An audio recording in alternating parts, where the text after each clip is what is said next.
Y dando continuidad, ¿cuál es el contexto histórico en que se desencadena la temática del sector social escogido? Colombia en el siglo XX, en una guerra civil que evidencia una violencia bipartidista, tuvo como implicación que muchos sectores de la sociedad se encontraban abandonados por parte del Estado.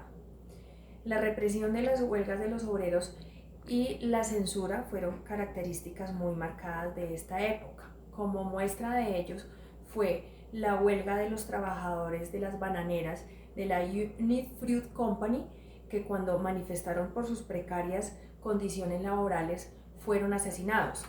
Pero no fueron hechos que se dieron solamente a nivel de Colombia. Por ejemplo, a nivel mundial, para 1914 se dio inicio a la Primera Guerra Mundial, seguido de sucesos como la Guerra Civil Española y por último, en 1939, el inicio de la Segunda Guerra Mundial.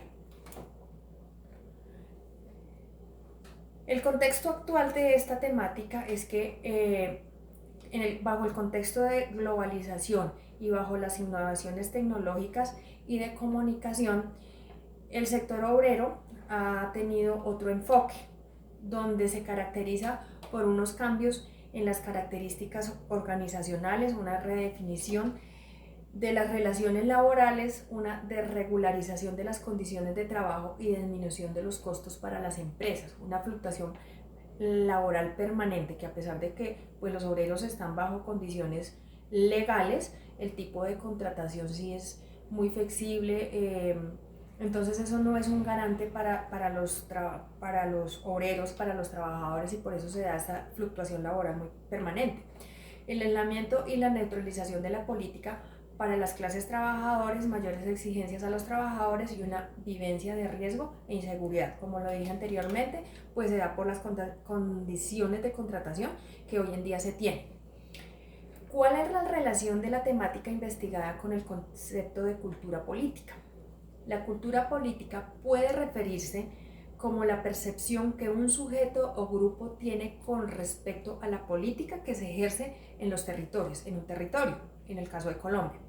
Por lo anterior se considera que la clase obrera se relaciona en la medida que ésta se manifiesta ante las injusticias que se pueden llegar a vivir en el territorio.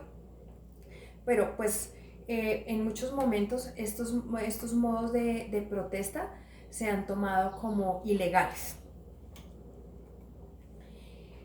¿Cómo el sector social seleccionado aporta a la construcción de la democracia? La clase obrera sindicalista ha generado grandes cambios a la democracia y ha tenido una reivindicación a esta, pues apoya el amparo de los derechos de los trabajadores y sus beneficios.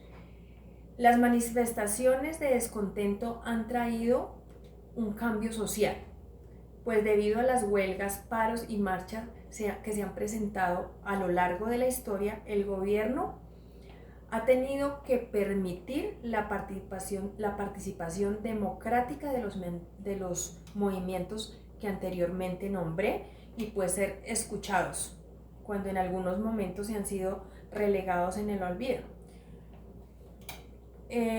Como conclusión, se puede decir que la lucha de la clase obrera por conseguir condiciones laborales dignas se vio cortado cuando en Colombia se implementó un modelo neoliberal. La consecuencia más evidente es que los trabajadores ya no pertenecen a empresas sino a temporales.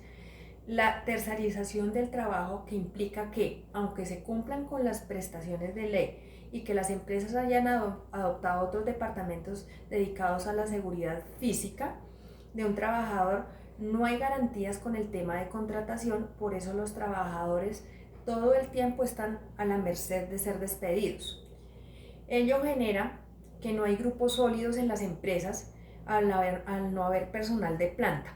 Los procesos organizacionales muchas veces no funcionan y por lo tanto quienes están encargados de defender los derechos del trabajador no son más que los mismos representantes burócratas que las empresas necesitan tener. Muchas gracias.